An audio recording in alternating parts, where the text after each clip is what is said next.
सभी दर्शकों को मेरा नमस्कार। पूर्व में हम कारक प्रकरण से संबंधित षष्ठी विभक्ति को लेकर सूत्रों पर चर्चा कर रहे हैं। उसी श्रृंखला में आज मैं आपके सामने षष्ठी विभक्ति से संबंधित कुछ अन्य सूत्रों पर चर्चा करूंगी। जैसा कि हम जानते हैं कि कारक प्रकरण संस्कृत भाषा का, न केवल संस्कृत भाषा का ही अपितु कारक प्रकरण प्रत्येक भाषा में वाक्य रचना का एक महत्वपूर्ण साधन है, जिसके बिना वाक्य रचना नहीं हो सकती और वाक्य के बिना हम संसार में किसी प्रकार से भी एक दूसरे से अपने विचारों का आदान प्रदान नहीं कर सकते। इसलिए इस प्रकरण पर विचार करना अत्यंत आवश्यक है। विशेष रूप से संस्कृत भाषा का जब हम प्रयोग करते हैं तो उसमें विभक्तियां किस प्रकार से लगाई जाएं, किस प्रकार से उसमें पदों का परस्पर संबंध होता है, उससे संबंधित ज्ञान हमें अत्यंत आवश्यक है। तो इसी श्रृंखला में मैंने पूर्व में आपके सामने एक सूत्र रखा था कि षष्ठी हेतु प्रयोगे। यदि हम हेतु शब्द का प्रयोग करते हैं वाक्य में और उस वाक्य में हेतु अर्थ द्योत्य हो, द्योत्य मीन्स प्रतीयमान हो, उसके पता चल रहा हो, तो षष्ठी विभक्ति का प्रयोग होता है। अब ये सूत्र तृतीया विभक्ति से संबंधित सूत्र हेतु उससे संबंधित है।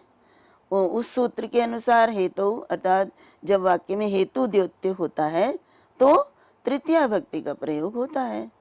तो जैसे अन्नेन वसति हमने उदाहरण दिया था, तो अन्न हेतु है वसति क्रिया का, तो क्रिया का ही हेतु होना चाहिए। तो वसति क्रिया का हेतु क्या है? अन्न। तो इसलिए यहाँ पर हेतु होने के कारण तृतीया विभक्ति का प्रयोग है।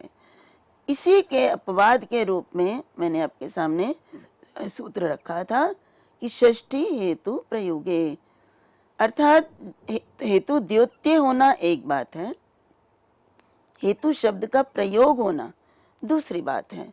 तो यदि हेतु शब्द का प्रयोग किया जाए और हेतु अर्थ द्योत्यमान हो तो वहां पर तृतीया नहीं होगी, ये बात हमें ध्यान में रखनी है, और वहां पर षष्ठी विभक्ति का प्रयोग होता है। जैसे अन्नस्य हेतोः वसति, यदि हम अन्नेन वसति वाक्य करते हैं, ये वो वाक्य सही है, हेतु वहां द्योत्य है। परंतु जब हम कहते हैं अन्न हेतु शब्द का प्रयोग कर देते हैं तो तब हम अन्नेन हेतु नहीं कहेंगे, अपितु हेतु शब्द का प्रयोग होने के कारण, यहाँ पर षष्ठी होने के कारण अन्नस्य हेतोः वसति, ये हमारा वाक्य हो जाएगा। अब इसी संबंध में एक वार्तिक था कि यदि हम षष्ठी विभक्ति का प्रयोग कर रहे हैं और हेतु शब्द का प्रयोग है और उसके साथ साथ सर्वनाम शब्द का प्रयोग है उस वाक्य में, तो वहां पर षष्ठी विभक्ति सर्वनामना तृतीया च, तो वहां पर तृतीया विभक्ति का भी प्रयोग होगा यदि हम सर्वनाम शब्द का प्रयोग करते हैं। तो जैसे हम कहते हैं कस्य हेतु कहते हैं, तो उसके साथ साथ केन हेतुना शब्द भी शुद्ध शब्द होगा। यह क्यों? क्योंकि यहाँ हेतु शब्द का प्रयोग है और हेतु शब्द के साथ साथ सर्वनाम किम शब्द का प्रयोग है, इसलिए यहाँ पर तृतीया भी और षष्ठी दोनों ही विभक्तियां प्रयुक्त हो सकती हैं। इसलिए केन हेतुना वसति और कस्य हेतु वसति दोनों ही वाक्य शुद्ध होते हैं यदि हेतु के साथ साथ सर्वनाम शब्द का प्रयोग हो। अब इसी संदर्भ में आगे एक और वार्तिक है जिस पर मैं आपके सामने चर्चा करूंगी, और वो वार्तिक है निमित्त पर्याय प्रयोगे सर्वासाम प्राय दर्शनम। अब यहाँ पर कहा, देखिए हेतु और निमित्त लगभग एक ही अर्थ देते हैं, परंतु यदि हम यहाँ पे निमित्त की बात करें तो कहा इस वार्तिक को देखना पड़ेगा कि निमित्त पर्याय प्रयोगे, एक तो कहा हेतु का प्रयोग करें, दूसरा यहाँ वार्तिक में कहा कि यदि हम निमित्त या निमित्त के पर्यायवाची शब्दों का प्रयोग करते हैं तो सर्वासाम प्राय दर्शनम, प्रायशः सभी विभक्तियों का प्रयोग किया जा सकता है। ये आचार्य कात्यायन का वार्तिक है, जिसे मैं आपको उदाहरणों द्वारा स्पष्ट करूंगी। इसमें उदाहरण है किम निमित्तम वसति। ये प्रथमा और द्वितीया में किम होता है। तो यहाँ क्योंकि कहा कि निमित्त या निमित्त के पर्यायवाची शब्दों का यदि प्रयोग होता है तो वहां पर प्रायः सभी विभक्तियां प्रयुक्त होती हैं। तो यहाँ पे प्रथमा भी द्वितीया भी किम निमित्तम वसति, तृतीया केन निमित्तेन वसति, चतुर्थी कस्मै निमित्ताय वसति इत्यादि। तो सभी विभक्तियां प्रयोग की जा सकती हैं।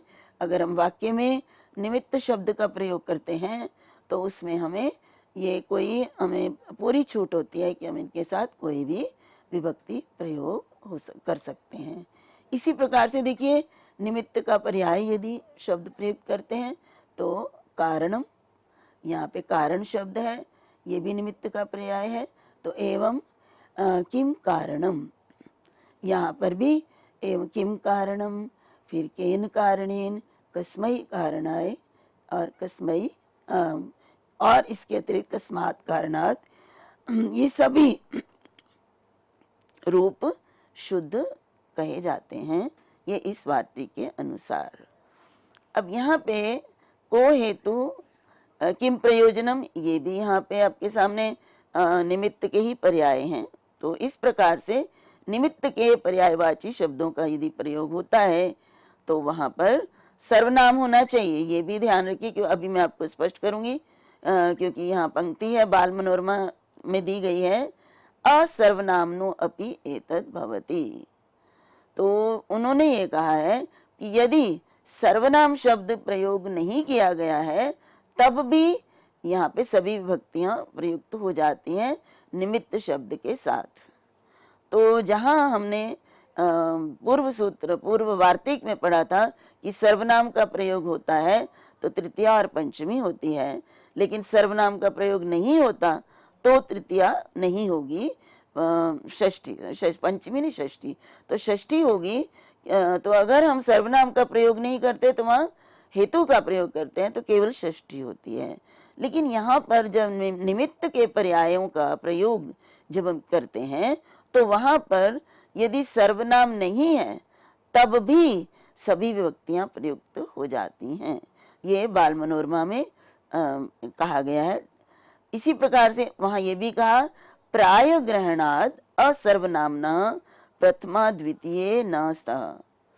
तो क्योंकि यहाँ कहा गया कि यदि सर्वनाम का प्रयोग नहीं करते हैं तब भी निमित्त के पर्यायों का प्रयोग करने पर सभी विभक्तियां प्रयुक्त होती हैं, तो यहाँ प्राय शब्द का क्या प्रयोजन है? तो प्राय शब्द का प्रयोजन बताते हुए कहा गया कि प्राय शब्द का ग्रहण करने के कारण अर्थ है कि असर्वनामना प्रथमा द्वितीय न स्तः, अर्थात यदि निमित्त आदि के पूर्व में सर्वनाम नहीं है तो वहां पर प्रथमा और द्वितीय विभक्ति नहीं होगी। जैसे यहाँ पे उदाहरण है आपके सामने, अन्येन कारणेन वसति। तो यहाँ पे कारण शब्द का प्रयोग है, कारण निमित्त का पर्याय है, और अन्य जो शब्द है ये सर्वनाम नहीं है। तो यदि सर्वनाम होता तो यहाँ सभी विभक्तियां होती, प्रथमा द्वितीया भी होती, परंतु यदि सर्वनाम नहीं है तो यहाँ पर प्रथमा द्वितीया ना होकर अन्य सभी विभक्तियां होंगी। जैसे उदाहरण है अन्येन कारणेन वसति, तो यहाँ पे कारण का प्रयोग है, कारण शब्द का तृतीया है तो अन्येन में भी तृतीया ही आएगी। इसी तरह से अन्नाय कारणाय वसति, चतुर्थी भी आ गई, अन्यात कारणात, ये भी पंचमी भी आ गई। लेकिन अन्नम कारणम या ये प्रथमा और द्वितीय जो विभक्ति है वो नहीं प्रयुक्त होंगी। तो ये यहाँ पे आवश्यक है जानना कि यदि ये कहा गया है कि निमित्त के पर्यायवाची शब्दों का प्रयोग करते हैं तो सभी विभक्तियां प्रयुक्त होती हैं, तो यहाँ ये ध्यान रखना पड़ेगा कि यदि सर्वनाम जो है नहीं है तब भी सभी विभक्तियां हो जाती हैं, लेकिन क्योंकि प्राय ग्रहण किया है इसलिए जब हम कहेंगे कि सर्वनाम होने पर भी सभी विभक्तियां होती हैं, तो ऐसा नहीं है, प्रथमा और द्वितीय विभक्तियों का प्रयोग नहीं होता। अब देखिए, ज्ञानेन निमित्तेन हरिः सेव्यः, यहाँ पर भी देखिए ज्ञानाय निमित्ताय इत्यादि। तो यहाँ पर भी ये दिखाने के लिए कि यदि सर्वनाम नहीं है तो प्रथमा द्वितीया को छोड़कर अन्य सभी विभक्तियों का प्रयोग होता है। जैसे ज्ञानेन निमित्तेन में तृतीया, उसके बाद ज्ञानाय निमित्ताय में चतुर्थी विभक्ति। तो यहाँ पे देखिए, अब आगे जो आपके सामने सूत्र है वो भी षष्ठी विभक्ति करने वाला सूत्र है, और वो सूत्र है आपके सामने षष्ठ्यतसर्थ प्रत्ययेन। तो यहाँ पे देखिए हमारे पास शब्द क्या क्या है, षष्ठी अतसर्थ प्रत्ययेन, ये दो ही शब्द है, पहला शब्द और दूसरा। तो यहाँ पे जो वृत्ति है, उन्होंने वृत्ति दी एतद योगे षष्ठी स्यात्। एतद योगे, षष्ठी तो सूत्र में है, अतसर्थ प्रत्ययेन के स्थान पर वृत्तिकार ने कहा एतद योगे। तो एतद से तात्पर्य क्या हुआ कि अतस अर्थ वाले प्रत्ययों का योग होने पर, यदि वाक्य में अतस अर्थ वाले प्रत्ययों का योग होता है, अर्थात अतस अर्थ वाले प्रत्यय में समाप्त होने वाले पदों का प्रयोग होता है, तो उनके योग में षष्ठी विभक्ति होती है। सूत्र में देखिए प्रत्ययेन दिया हुआ है, तो यहाँ पे प्रत्ययेन का अर्थ ये नहीं समझना चाहिए कि अतस अर्थ वाला प्रत्यय पर का योग हो। वास्तव में अर्थ ये है कि अतस अर्थ वाले प्रत्यय में समाप्त होने वाला पद यदि उसका योग होता है तो षष्ठी विभक्ति का प्रयोग होता है। देखिए यहाँ पर ये सूत्र अपने आप में ही, ये जो इन्होंने कहा अतस अर्थ प्रत्ययेन, तो अतस अर्थ वाले प्रत्यय कौन से होते हैं ये जानना अनिवार्य है। तो यहाँ पर पहले तो मैं ये बताना चाहूंगी कि ये सूत्र अपवाद सूत्र है, और अपवाद किसका है, ये हमने सूत्र जो पूर्व में पढ़ा था, पंचमी विभक्ति करने वाला सूत्र जो आपके सामने है, अन्याराद इतर अर्थे दिक शब्द अंचु उत्तर पद आज आही युक्त। ये हमें इसको अलग करके पढ़ने पर इसके अंदर प्रयुक्त होने वाले शब्द समझ में आते हैं, इसलिए मैंने आपके सामने इनको अलग किया। पुनः देखिए, अन्य और आराध, अन्याराध और इतर, अन्याराध इतर, क्योंकि द हलंत है इसलिए इसमें संधि नहीं हो रही है, तो अन्याराध इतर, और उसके बाद शब्द है रिते, तो रिते तो आद गुणा से अर हो जाता है, तो इतर अर्ते, उसके बाद दिक शब्द, उसके बाद अंचु उत्तर पद, फिर आज आही युक्ते। ये सूत्र मैं आपके सामने पूर्व में इसकी व्याख्या कर चुकी हूँ, परंतु क्योंकि यहाँ पे इस सूत्र की आवश्यकता है, इसलिए यहाँ पर इस सूत्र को दोबारा से आपके सामने लिया गया। परंतु इस सूत्र में भी जो विशेष रूप से उल्लेखनीय है, जिसके अपवाद के रूप में ये सूत्र है, वो है दिक शब्द अंचु उत्तर पद आज आही, ये उपयुक्त है। तो इसके अपवाद के रूप में यहाँ पर ये सूत्र दिया गया है। तो यहाँ पे देखिए दिक शब्द अर्थात जो दिशावाचक शब्द होते हैं। दूसरे है अंचु उत्तर पद। अंचु अंशु धातु होती है, तो अंश धातु से बना हुआ शब्द जिसका उत्तर पद होता है। आज प्रत्यय जिसके परे लगा हो और आही प्रत्यय जिसके परे लगा हो, इन प्रत्ययांत शब्दों से जिस युक्त जो होता है उससे पंचमी लगती है। तो यहाँ पर देखिए, ये जो आपके सामने दिक शब्द, अंचु उत्तर पद, आज और आही, इन प्रत्ययों में समाप्त होने वाले शब्द दिशावाचक होते हैं, दिग्वाचक ही होते हैं। और ये जो आपके सामने सूत्र आ रहे हैं, शब्द आ रहे हैं, अंचु उत्तर पद, आज प्रत्यय, आही प्रत्यय, ये समस्त प्रत्यय जो हैं वो एक ही संदर्भ में, एक ही क्रम में अष्टाध्यायी में दिए गए हैं, और इनसे जो शब्द बनते हैं वे शब्द दिग्वाचक शब्द बनते हैं। तो अब आप आते हैं यहाँ पे कि इनसे क्या तात्पर्य हमारा। तो सूत्र में कहा कि अतस अर्थ वाले प्रत्यय। तो अतस अर्थ वाले प्रत्ययों के बारे में जानने के लिए अष्टाध्यायी के क्रम में हमें जाना पड़ेगा। अष्टाध्यायी के 5वें अध्याय के तीसरे पाद के 27वां सूत्र है, जिसमें अस्ताति प्रत्यय कहा गया है और वो जो है दिशावाचक शब्द बनाने के लिए दिया गया है। तो दिशावाचक दिग देश काल अर्थों में अस्ताति प्रत्यय होता है और वो उसका सूत्र है जो है 5वें अध्याय के तीसरे पाद का 27वां सूत्र। और उस अस्ताति प्रत्यय के संदर्भ में ही आगे देखिए, और वो सूत्र आपके सामने है, सूत्र भी आपके सामने मैं बता देती हूँ। दिक् शब्देभ्यः सप्तमी पंचमी प्रथमाभ्यो दिग् देश कालेषु अस्ताति। ये है 5वें अध्याय के तीसरे पाद का 27वां सूत्र। तो ये अतस अर्थ वाले प्रत्यय इससे लगते हैं। तो देखिए अस्ताति प्रत्यय, ये जो पहला सूत्र है 5 3 27, और दूसरा सूत्र हमारे पास होता है दक्षिणोत्तराभ्याम अतसुच 28वां। और यहाँ आचार्य पाणिनि ने जो हमारे सामने सूत्र दिया है, उन्होंने दिया षष्ठी अतस अर्थ प्रत्ययेन। तो अतस अर्थ वाले प्रत्यय में समाप्त होने वाले शब्द, तो यहाँ पे सारे सूत्र आपके सामने आ जाएंगे। पहला दिक् शब्देभ्यः सप्तमी पंचमी प्रथमाभ्यो दिग्देश कालेषु अस्ताति, अस्ताति प्रत्यय करने वाला।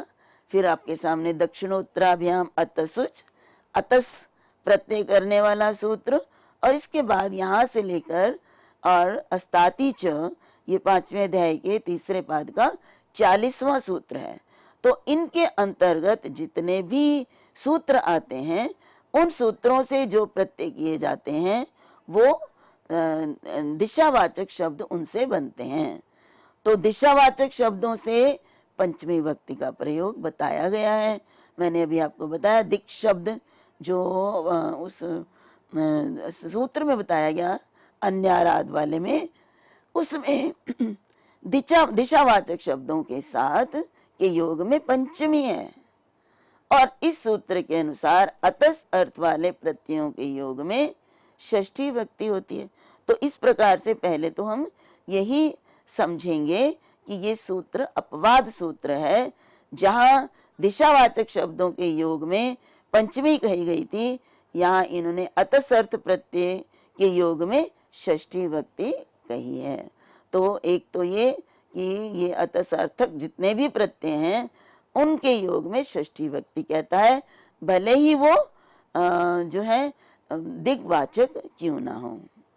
उसी सूत्र की व्याख्या करते हुए मैंने आपको बताया था कि अंशु उत्तर पद लगने पर, आज प्रत्यय लगने पर और आही प्रत्यय जुड़ने पर ये सब शब्द भी दिशावाचक ही हैं। तो इनको पृथक से कहने की क्या आवश्यकता है, उसकी आवश्यकता अब हमें यहाँ पे पता चलेगी। तो क्या देखिए, ये तो मैंने कहा था, वहां आपको समझाया था कि दिक् शब्द और अंशु उत्तर पद आज आही युक्त का पृथक प्रयोग करने का प्रयोजन ही यही है कि आगे षष्ठी का अपवाद जो बताने वाले सूत्र है उनसे इनको अपवाद प्राप्त ना हो। दिक् शब्दों को अब पंचमी का अपवाद अभी आपके सामने षष्ठी तसर्थ प्रत्ययन से हो गया, परंतु अंशु उत्तर पद अगर है, आज प्रत्यय युक्त है और आही प्रत्यय युक्त है, तो वहां पे षष्ठी नहीं होगी, पंचमी का अपवाद नहीं होगा। तो इसलिए यहाँ पर इन पदों को अलग से, यद्यपि ये भी दिग्वाचक हैं, इनमें भी दिक् शब्द, ये भी दिक् शब्द में समाविष्ट हो सकते थे, लेकिन इनका पृथक प्रयोग करने का ये प्रयोजन है। तो ये तो रही बात इनकी। तो मैं आपके सामने बता रही थी अतस अर्थ वाले प्रत्यय। तो यहाँ पे देखिए अंशु उत्तर पद जो प्रत्यय है, जो शब्द है, ये भी अतस अर्थक प्रत्ययों में आता है। इसी प्रकार से आज प्रत्यय भी, आही प्रत्यय भी अतस अर्थ वाले प्रत्ययों में आता है, परंतु इन प्रत्ययों के में समाप्त होने वाले पदों के योग में षष्ठी नहीं होगी। अन्य जितने भी अतस अर्थ वाले प्रत्यय अष्टाध्यायी के 5वें पाद के 5वें अध्याय के 3रे पाद के 27वें सूत्र से लेकर 40वें सूत्र तक जो भी प्रत्यय कहे गए हैं उनमें मुख्य रूप से अस्ताति प्रत्यय है, आश प्रत्यय है, आही प्रत्यय है, इस प्रकार से ये प्रत्यय उसमें बताए गए हैं। तो इन प्रत्ययों से बने हुए जितने भी दिग्वाचक शब्द हैं उनसे उनके योग में षष्ठी विभक्ति होगी। तो दोनों सूत्रों को हमें ध्यान में रखना है, क्योंकि दिक् शब्द कहने से सभी दिशावाचक शब्दों के योग में पंचमी कही गई है, लेकिन इस सूत्र में सभी दिशावाचक नहीं अपितु अतस अर्थक प्रत्ययों के से बने शब्दों के योग में पंचमी नहीं होगी, षष्ठी विभक्ति होगी। तो इस प्रकार से यहाँ आपके सामने अतस अर्थ प्रत्ययेन शब्द का मैंने आपके सामने अर्थ स्पष्ट किया। तो ये अष्टाध्यायी के क्रम में हम इन सूत्रों को देख सकते हैं। मैंने कुछ सूत्र आपके सामने दिए हैं, तो वो सूत्र जो है उनके विषय में बताने के बाद अब यहाँ पे देखिए, अब अगला सूत्र है आपके सामने। इसके उदाहरण भी हमें दिए गए हैं, वो मैं आपके सामने इसके उदाहरणों पर विस्तृत रूप से चर्चा बाद में करूंगी। इससे पूर्व मैं आपके सामने अगला सूत्र रखती हूँ। अगला सूत्र है एनपा द्वितीया, और इस सूत्र के अनुसार एनब अंतेन योगे द्वितीया स्यात्। इसका अर्थ है कि एनब प्रत्यय में समाप्त होने वाले शब्दों का जब योग होता है तो उनके योग में द्वितीया होती है।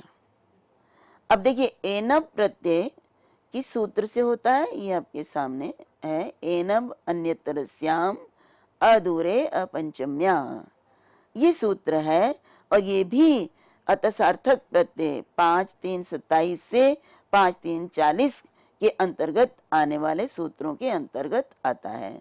तो यहाँ पर ये 5-3-35 है। तो इसके अनुसार तो षष्ठी अतसर्थ प्रत्ययेन सूत्र द्वारा यहाँ षष्ठी होनी चाहिए, परंतु क्योंकि सूत्र में पृथक से दिया कि एनपा द्वितीया, अर्थात एनप प्रत्यय में समाप्त होने वाले पदों का यदि योग होता है तो फिर षष्ठी नहीं होगी, नहीं बताएगी, द्वितीय विभक्ति होती है। अब देखिए यहाँ पे एनप प्रत्यय करने वाला सूत्र कौन सा है? तो उत्तराधर दक्षिण शब्देभ्यः एनप प्रत्ययो भवति। ये सूत्र तो यही है, एनवन्यतरस्याम अदूरे पंचम्या, और उसकी वृत्ति के रूप में मैंने अर्थ दिया आपको, उत्तराधर दक्षिण शब्देभ्यः एनप प्रत्ययो भवति अन्यतरस्याम अस्तातिर अर्थे। अस्ताति के अर्थ में ये एनप प्रत्यय कहा गया है। तो यहाँ फिर द्वितीय विभक्ति का प्रयोग होगा। तो यहाँ पे लेकिन यहाँ पे वृत्तिकार ने हमें स्पष्ट किया कि एनपा को योग विभाग यदि हम कर लेते हैं, एनपा को पृथक कर लेते हैं, तो पूर्व सूत्र से षष्ठी की अनुवृत्ति आने के कारण यहाँ एनपा षष्ठी ये अर्थ भी होगा। तो एनपा इति षष्ठ्यपि, तो एनपा कहने से षष्ठी विभक्ति भी होगी।